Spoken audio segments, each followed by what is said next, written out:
Can you describe your position in the field of education technology? I have several different positions. I am first and foremost a teacher, and I use technology through the course of my teaching with my elementary students.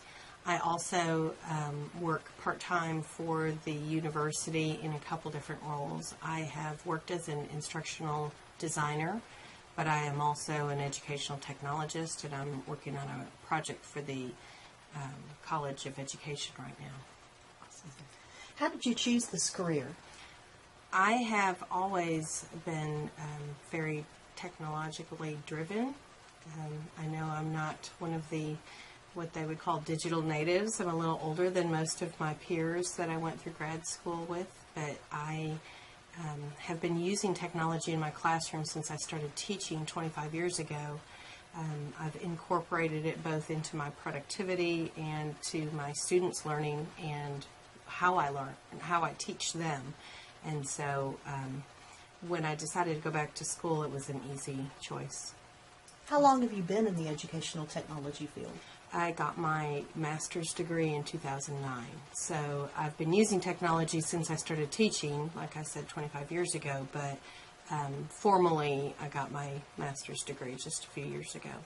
And what are your primary job responsibilities? Well, I have to see that my students have mastered their grade level learning standards, and how I do that is pretty much up to me. So I incorporate technology any step that I can. It's very engaging for students to both learn through technology and with technology and be able to demonstrate their learning using technology.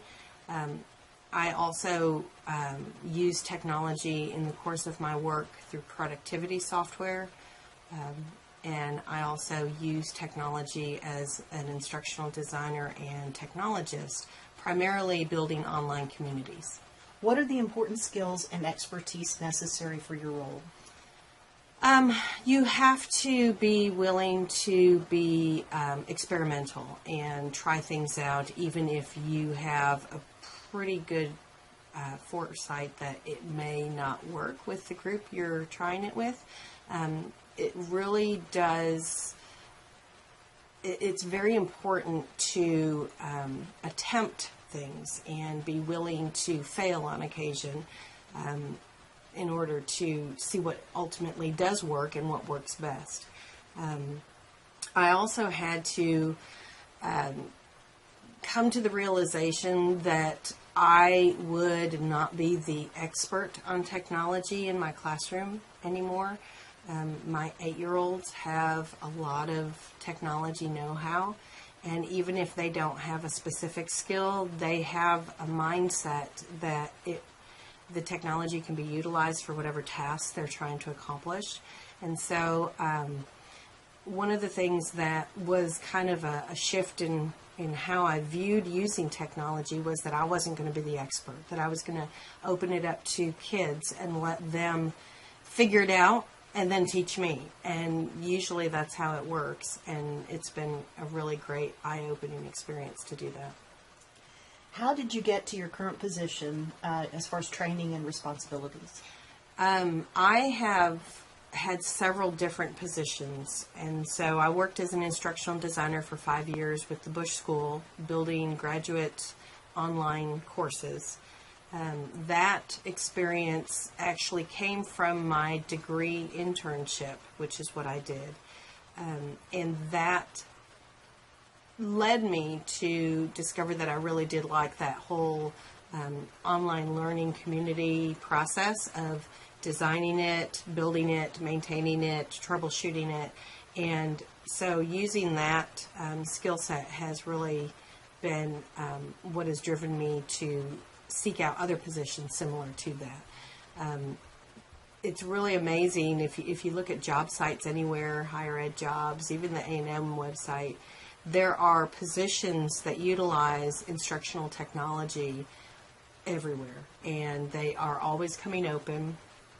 There's positions not just in higher ed, but corporate America, because as you know, budgets gets tighter and tighter, a lot of ways that corporations will try to reduce their budgets is by providing training in an online environment as opposed to flying people to a centralized location to provide that training. And so it's a field that's just expanding like crazy, and those positions are out there. What are the educational requirements and your personal education experience? I don't think you have to have a formal degree, but I think getting my formal degree in educational technology really did open my eyes to a lot of possibilities that I hadn't previously considered.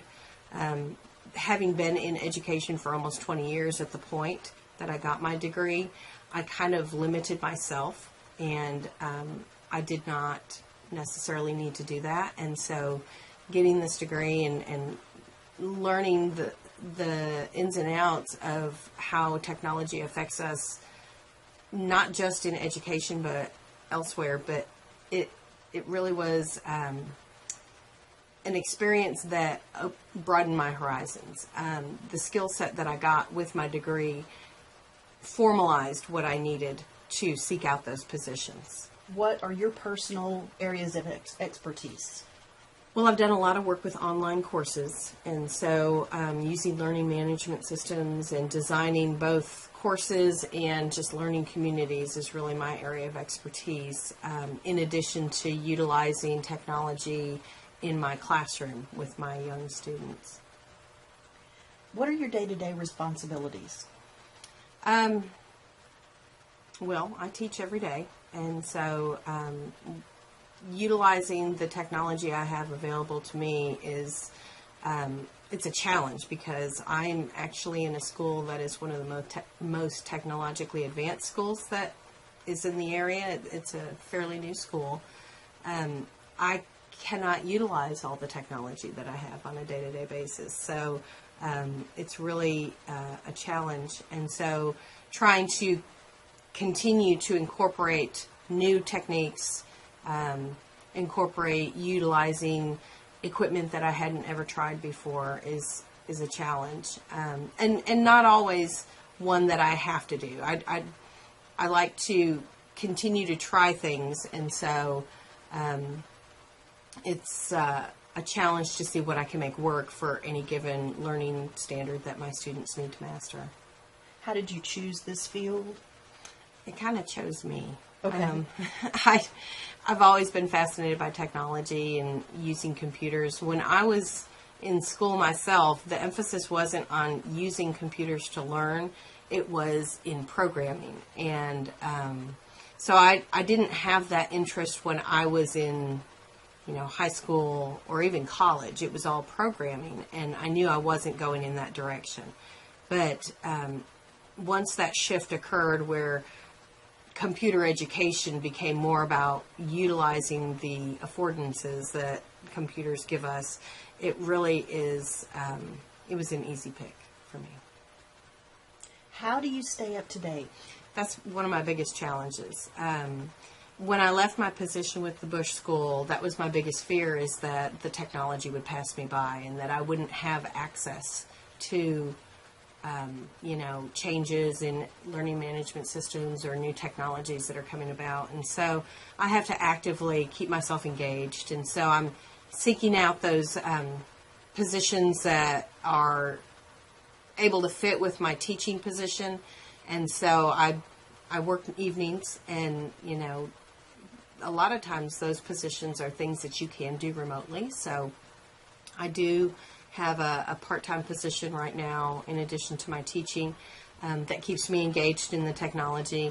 I do subscribe to different websites and different listservs to stay engaged. I'm part of an online course and instructional designer group here at A&M. They, have a monthly meeting that they do that keeps me engaged and interacting with other professionals in the field.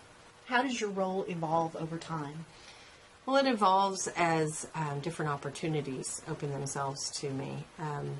I am not at the end of my teaching career, but I'm probably within 5 to 10 years from the end of my teaching career, and I can foresee myself in the future, utilizing my graduate work and my graduate skill set to continue doing temporary projects as I am in my retirement, whether they're, part-time in different locations where I travel there and live for a short time period, or doing remote work. I find it very interesting to work with different entities, and so I see myself doing that as time goes on. How do you integrate media into your profession? Well, I kind of touched on this a little bit earlier. I have a lot of opportunities in my teaching position to incorporate media, and the biggest challenge I have is not to incorporate media, but getting students to incorporate media and produce media in their work. And so it's kind of a lengthy, time-consuming process, because students have so many options when they are, creating something that is just it eats up time. How do you assess success? Are there any standard methods to determine effectiveness? There are standards. You may have heard of the Quality Matters process for evaluating online courses, and since that's been my focus, that's those standards of best practices for online courses have really guided how I design things and how I structure the communities and the courses that I've produced in learning management systems. In terms of how I incorporate technology with my own students, it's their level of learning, their level of achievement, and whether or not they have a positive experience in their learning. What are some pros and cons of your career? Pros, I absolutely love my content. I love being able to incorporate technology into what I do every day. Cons, I probably waited a little bit long to get my graduate degree, and so it's one of those things that I can't step away from my full teaching career to go full-time into instructional designing. So I would love to be able to, but I wouldn't be able to do that at this point. How do you balance your time between work and private life? That's a challenge, because when you teach full-time and then you do extra projects, it's a challenge. I try to limit my home activities, whether it's working remotely, to just a couple hours a night. And so I have to really stick to that. You get to a point, though, when you do use computers a lot and you work on computers, you don't tend to want to use computers for fun anymore. Although I do on occasion, but I do have to force myself to turn off the machine and step away. So. What are the working conditions of your job? I have excellent working conditions. I love the school that I teach at. The projects that I'm working on, instructional technology projects, most of the time are remote, and so I have very good working conditions. I'm supported in what I like to do. I have great administrative support. So, how do you see the future of this career? This area of expertise is only growing. I see expansion of online education. It used to only be, undergrad and graduate levels, and it's dropped down to even elementary level education now. And so it's only expanding, incorporating technology into human resource and staff development is just growing. So the area, the field is only going to get bigger. Do you have any recommendations for people who are planning to enter this career? I would say that people entering this career, this area, need to go in with a very open mind. Being able to have an idea of what you like to do, but also being open to different fields, because, as I said, it's only growing, and so some of the positions that will be available in the future probably don't even exist right now. And so you just have to be open to opportunity. Awesome.